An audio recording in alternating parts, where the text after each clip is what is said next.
نماز چھوٹنے کے ڈر سے دو نمازیں اکٹھی پڑھنے کا حکم۔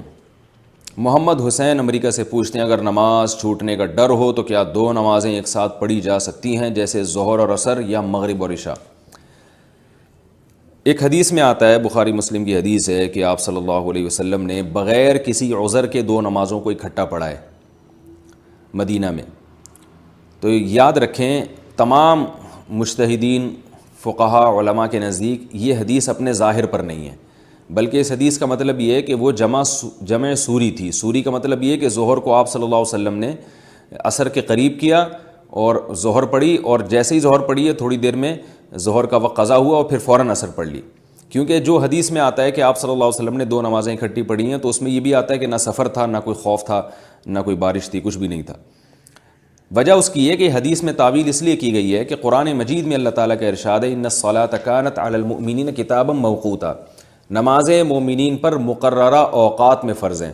تو مقررہ وقت میں ہر نماز کا ایک مقررہ وقت ہے۔ اگر دو نمازیں اکٹھی پڑھنا جائز ہوتا تو وہ یہ قرآن کی آیت کا پھر کیا مطلب بنتا ہے کہ نماز چھوٹنے کا ڈر ہو تو دو نمازیں؟ تو یہ دیکھیں عجیب بات ہے، نماز چھوٹنے کا ڈر ہے تو نماز ہی چھوڑ دی آپ نے۔ جب دو نمازیں اکٹھی پڑھتے ہیں تو ایک نماز چھوٹ جاتی ہے نا، چھوٹنے کا مطلب وہ اپنے وقت پر ادا نہیں ہوتی۔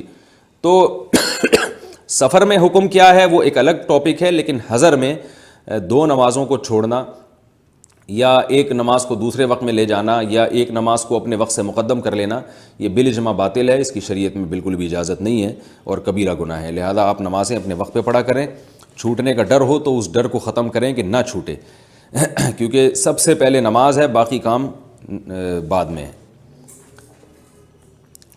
البتہ سفر میں کیا حکم ہے میں نے آپ سے بتایا کہ میں مستقل اس پہ کلپ ریکارڈ کرواؤں گا کہ سفر میں دو نمازیں اکٹھی پڑھی جا سکتی ہیں یا نہیں پڑھی جا سکتی۔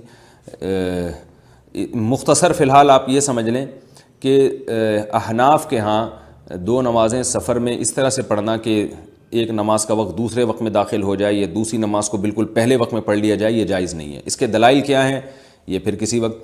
البتہ احناف نے اس کی اجازت دی ہے کہ جب شدید مجبوری ہو تو پھر شافعی فقہ پہ عمل کیا جا سکتا ہے۔ شدید مجبوری میں ویسے جہاز میں بعض دفعہ آپ کو پتہ ہے کہ اگر میں نے شافعی مسلک پر عمل نہ کیا تو نماز مجھے کا موقع ہی نہیں ملے گا، کیونکہ وہ جہاز کا عملہ بعض دفعہ نماز نہیں پڑھنے دیتا، قبلہ رخ نہیں ہونے دیتا، کھڑے نہیں ہونے دیتے جہاز میں۔